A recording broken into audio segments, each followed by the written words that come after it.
Pinaplansya na ng gobyerno ang pag-uwi ni Mary Jane Veloso. Plano raw ng pamilya niya na magpasko kung saan man siya dadalhin.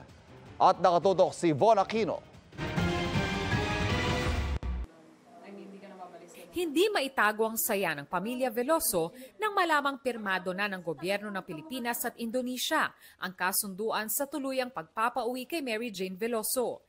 Nakulong si Veloso sa Indonesia matapos sintensyahan ng parusang bitay ng makuna ng heroin sa bagahe noong 2015. Nalaman na rin namin, lalo tuloy kami hindi na makatulong ni tatay. Para bang inip na kami, kung maaari lang, hatakin na namin araw para dumating na araw na pag-uwi niya. Ayon sa Department of Foreign Affairs, inaayos na raw ang petsa ng paglaya ni Mary Jane.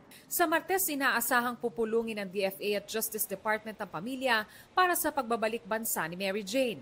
Hindi pa raw nila nakausap si Mary Jane tungkol dito pero plano ng pamilya na magpasko kung saan dadalhin si Mary Jane pag-uwi sa bansa.